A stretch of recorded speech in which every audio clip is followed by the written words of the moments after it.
여러분, 로알드 달 하면 보통 뭐가 떠오르세요? 아마 찰리와 초콜릿 공장의 황금 티켓이나 하늘을 나는 거대한 복숭아 같은 그런 동화들을 생각하실 거예요. 그런데요, 그에게는 우리가 전혀 몰랐던 아주 어둡고 뒤틀린 또 다른 얼굴이 있었습니다. 오늘 바로 그 비밀스러운 세계를 한번 들여다보겠습니다. 우리가 아는 로알드 달이 기발하고 마법 같은 세상을 그렸다면 지금부터 우리가 만날 로알드 달은 뭐랄까 잘린 손가락이나 완벽한 살인 같은 그런 충격적인 이야기를 그리는 사람이죠. 자, 이제 마법의 장막 뒤에 숨겨져 있던 그의 진짜 어둡고 재치 넘치는 세계로 여러분을 초대합니다. 사실은 말이죠, 로알드 달은 성인 소설계에서도 정말 알아주는 거장이었어요. 심지어 미스터리 소설계의 아카데미상 같은 그 유명한 에드거 앨런 포상까지 받았다고요. 그의 이야기들은 독자들 마음속에 아주 섬뜩하면서도 묘하게 끌리는 그런 매력을 남기는 걸로 유명했습니다. 자, 그래서 오늘은 먼저 로알드 달의 이 어두운 면을 살짝 소개해 드리고요. 그의 대표적인 단편 4가지를 차례로 만나볼 겁니다. 사막에서의 욕망, 딸을 건네기, 캐딜락과 손가락, 그리고 완벽한 살인 무기까지. 마지막엔 이 모든 이야기들을 꿰뚫는 로알드 달만의 소름 돋는 반전 공식을 파헤쳐 볼 거예요. 아니, 어떻게 한 작가한테서 이렇게 다른 이야기들이 나올 수 있을까요? 그런데 이 전혀 다른 듯한 이야기들을 하나로 묶어주는 공통점이 있습니다. 바로 그의 모든 어두운 이야기들을 관통하는 하나의 핵심 공식이 있다는 거죠. 그건 바로 자승자박이라는 사자성어입니다. 들어보셨죠? 말 그대로 자기가 만든 밧줄에 자기가 묶인다. 즉, 자기가 파놓은 함정에 스스로 빠진다는 뜻이잖아요. 이 4글자가 로알드 달 소설 속 인물들의 운명을 정말 완벽하게 요약해 줍니다. 네, 바로 이겁니다.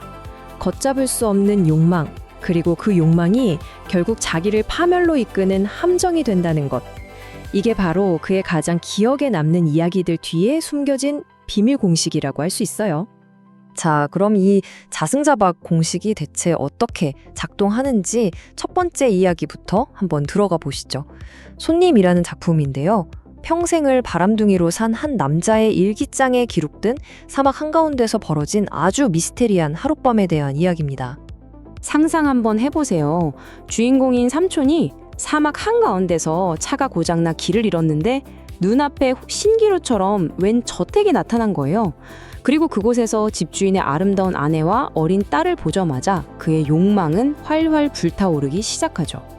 그리고 그날 밤 기다렸다는 듯이 한 여인이 그의 방으로 몰래 찾아옵니다.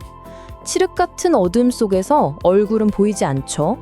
그래서 이 남자가 나중에 알아볼 생각으로 그녀의 목덜미에 살짝 립스틱으로 흔적을 남겨요.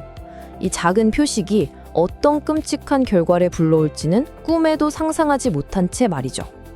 자, 여기서부터가 진짜 시작입니다.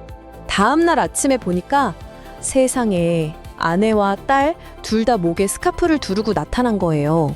과연 그와 밤을 보낸 여인은 누구였을까요? 그리고 저택을 떠나는 삼촌에게 집주인이 툭 한마디를 던집니다. 사실 제게 딸이 하나 더 있답니다. 나병 환자라서 보여드리질 못했네요. 뭐 괜찮아요. 아주 깊고 은밀한 접촉이 아니면 옮지 않으니까요. 의기양양했던 삼촌의 얼굴이 순식간에 공포로 바뀌는 거죠. 와, 정말 뒤통수가 띵하죠? 이번엔 욕망의 종류가 좀 다릅니다. 바로 허영심과 탐욕이에요. 저녁 파티에서 벌어진 사소한 내기가 어떻게 한 사람의 인생을 건 도박으로 변하는지 단편집의 제목이기도 한 이야기 맛에서 한번 보시죠. 한쪽은 거만한 와인 전문가, 다른 한쪽은 자존심 강한 집주인. 이 둘이 와인 알아맞히기 내기를 하는데 판돈이 집 2채? 아니면 18살짜리 딸입니다. 이게 말이 되나요? 네, 와인 전문가인 프렛이 실제로 이렇게 말합니다. 제가 지면 집 2채를 드리죠. 하지만 당신이 진다면 따님을 저와 결혼시켜 주십시오. 갑자기 저녁 식사 자리가 얼어붙었겠죠? 김장감은 최고조에 달합니다. 이 전문가가 정말 귀신같이 와인의 모든 걸 맞춰버립니다. 지역, 마을, 포도밭 이름에 생산 연도까지요. 집주인은 얼굴이 새하얘졌을 거예요. 아, 내 딸? 바로 그때 하녀가 방으로 쓱 들어옵니다. 손에는 안경이 들려 있고요. 선생님, 이거 서재 와인병 옆에 두고 가셨어요. 와, 알고 보니 이 전문가 미리 와인을 보고 온 거였습니다. 한마디로 전부 사기극이었던 거죠. 자, 허영심이 사기극으로 끝났다면 이번엔 순도 100%의 탐욕입니다. 남쪽 남자라는 이야기인데요. 배경은 아주 평화로운 휴양지 호텔이에요. 내기는 간단해요. 하지만 정말 미쳤죠. 라이터를 연속으로 10번 켜는데 성공하면 고급 캐딜락을 주고, 만약 한 번이라도 실패하면 왼쪽 새끼손가락을 잘라버리는 겁니다. 청년의 손가락은 테이블에 꽁꽁 묶이고 그 위엔 날카로운 도끼날이 번뜩입니다. 라이터에 불이 붙어요. 1번, 2번, 8번, 9번. 정말 숨막히는 순간이죠. 단 한 번만 실패하면 손가락이 날아가는 거예요. 마지막 10번째를 앞둔 바로 그 순간 문이 벌컥 열리더니 한 여자가 소리칩니다. 당장 그만둬요. 그 차 원래 내 거였어. 저 인간이 내 손가락 걸고 뺏어간 거라고요. 바로 그 노인의 아내였습니다. 그리고 그녀가 자기 손을 들어 보이는데 세상에 엄지랑 다른 손가락 하나 딱 2개만 남아있는 거예요. 이 끔찍한 게임의 이전 희생자가 바로 자기 아내였던 거죠. 자, 이제 마지막 이야기입니다. 아마 가장 유명한 작품일 텐데요. 이번에는 복수심이 낳은 완벽 범죄, 도살장으로 끌려가는 어린 양입니다. 남편한테 갑자기 이별을 통보받은 아내 메리. 그녀는 정말 무서울 정도로 침착하게 움직입니다. 꽁꽁 얼어붙은 양다리로 남편을 내리치고 바로 그 흉기를 오븐에 넣고 요리를 시작해요.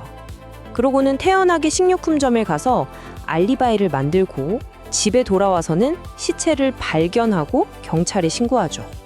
이 모든 게 딱 1시간 만에 벌어진 일입니다. 여기서 진짜 기가 막힌 부분이 나옵니다. 경찰들은 뭉툭한 흉기를 찾으러 집안을 샅샅이 뒤지는데 바로 그 흉기는 오븐 안에서 아주 맛있게 요리가 되고 있었던 겁니다. 그리고 메리는 슬퍼하는 척하며 경찰들에게 저녁을 대접해요. 양고기를 맛있게 뜯던 한 경찰의 동료에게 이렇게 말하죠. 아, 흉기는 아마 우리 코앞 어딘가에 있을 텐데 말이야. 바로 그 흉기를 씹으면서요. 이게 바로 로알드 달식 블랙 유머의 정수라고 할 수 있습니다. 자, 이렇게 4가지 이야기를 다 살펴봤는데요. 이제 좀 감이 오시죠? 이 이야기들을 하나로 묶는 로알드 달만의 시그니처가 뭔지 말이에요. 이 표를 보시면 한눈에 들어옵니다. 손님의 정욕은 죽음의 키스가 됐고 맛의 허영심은 안경 하나에 발목이 잡혔죠. 남쪽 남자의 탐욕, 도살장의 복수심 모두 결국 자기 자신을 파괴하는 덫이 된 거예요. 완벽한 자승자박의 구조입니다. 그러니까 로알드 달의 레시피는 이렇습니다. 첫째, 아주 평범한 일상에서 시작해요. 둘째, 주인공들은 어떤 강렬한 욕망에 사로잡혀 있죠. 셋째, 단 한 번의 기막힌 반전으로 모든 걸 뒤집어 버립니다. 그리고 마지막, 씁쓸하면서도 뭔가 생각하게 만드는 블랙 코미디로 끝을 내죠. 이 요소들이 그의 어두운 이야기들을 잊을 수 없게 만드는 겁니다. 로알드 달의 인물들은 결국 자신의 욕망에 의해 파괴되었습니다. 이 기묘하고 섬뜩한 이야기들은 결국 우리에게 이런 질문을 던지는 것 같아요. 지금 당신이 좇고 있는 그 욕망이 치러야 할 대가는 과연 무엇일까요?